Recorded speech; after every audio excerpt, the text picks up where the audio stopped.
बस अब से हम जो है अल्लाह के नबी सल्लल्लाहु अलैहि वसल्लम जो है अपनी कमर को कस लिया करते थे शाबान के महीने से।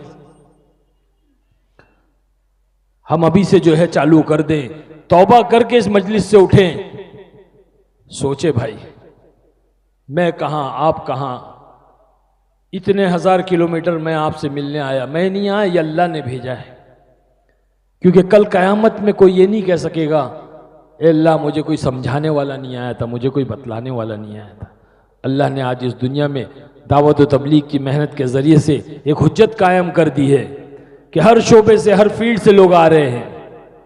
हाँ, हर शोबे से इंजीनियर आ रहे हैं, डॉक्टर आ रहे हैं, बिजनेसमैन आ रहे हैं, आईएएस ऑफिसर, आईपीएस ऑफिसर, हर लाइन से लोग आ रहे हैं। भाई क्यों आ रहे हैं? कौन भेज रहा है? अल्लाह भेज रहा है, ताकि हुज्जत कायम हो जाए और कोई ये नहीं कह सके कि हमें कोई समझाने वाला नहीं आता।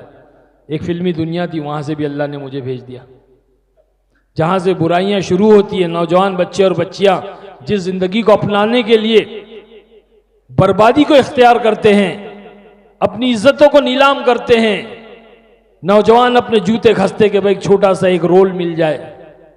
उस जमाने में 90s की मैं बात कर रहा हूं, 90 के दशक की बात कर रहा हूं। मैं एक टॉप लेवल का एक एक्टर था, मुझे फिल्म फेयर अवार्ड के लिए नॉमिनेट किया गया था, फूल और कांटे के लिए मुझे नॉमिनेट किया गया था, best villain of the year, साल का बेहतरीन विलन।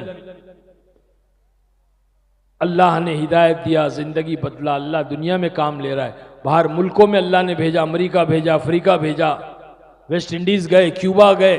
क्यूबा मुल्क वो मुल्क है जहां पर कम्युनिस्ट, धैर्य, नास्तिक, वहां का बादशाह फिदेल कैस्ट्रो, वो अल्लाह और रसूल का नाम लेना तो दूर की बात, किसी मजहब को पनपने नहीं देता था, किसी मजहब को पनपने नहीं देता था।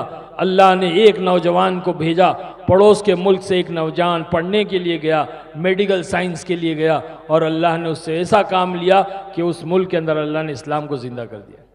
हमारी जमात वहां गई थी, 1 महीना हम उस मुल्क में रहे, 3000 लोग उस वक्त इस्लाम में दाखिल हो चुके थे। एक बड़ी शानदार मस्जिद बनी थी जिसमें सबसे पहली बार ईद की नमाज अदा की गई, और उस नमाज के अंदर हमारी जमात 8 साथियों की मौजूद थी। तो ये मेहनत है, ये अल्लाह की रजा वाला काम है, ये दावत का वो काम है जो अल्लाह पाक ने सबसे पहले हमें जिसका तारुफ कराया। जब बच्चा पैदा होता है मुसलमान के घर में, तो सबसे पहला अमल क्या किया जाता है? अरे बोलो ना, क्या किया जाता है? अजान दी जाती है ना, सीधे कान में अजान, उल्टे कान में अकामत। अजान क्या है? अजान दावत है, और सबसे बड़ी दावत है। इसीलिए अजान के बाद जो दुआ पढ़ी जाती है उसमें कहा जाता है अल्लाहुम्मा रब्बा हाज़िही दावती ताम्मा, सबसे बड़ी दावत है। दावत के जरिए से ईमान अंदर दाखिल किया जाता है, फिर उसके बाद में उस बच्चे को शहद चटाया जाता है या दूध पिलाया जाता है। क्योंकि दावत के जरिए से जब ईमान अंदर दाखिल किया जाएगा, वो बच्चा बड़ा होगा, भूखा होगा तो साबिर बनेगा, सब्र करेगा, और मालदार बनेगा तो शाकिर बनेगा, शुक्र करेगा। अगर दावत के जरिए से ईमान को अंदर दाखिल नहीं किया गया तो ये बच्चा जब बड़ा होगा, भूखा रहेगा तो डाकू बनेगा, और मालदार बनेगा तो फिरौन बनेगा। इसीलिए सबसे पहला तारुफ दावत। ये नहीं कहा बच्चे से कि अब उठ जा, पैदा हो गया, नमाज पढ़, अब उठ जा हज कर ले, अब उठ जा रोजा रख, अब उठ जा ज़कात दे, ये नहीं कहा। बल्कि सबसे पहले जो अमल सामने लाया गया वो दावत का अमल लाया गया, और दावत के जरिए से ईमान को अंदर दाखिल किया गया।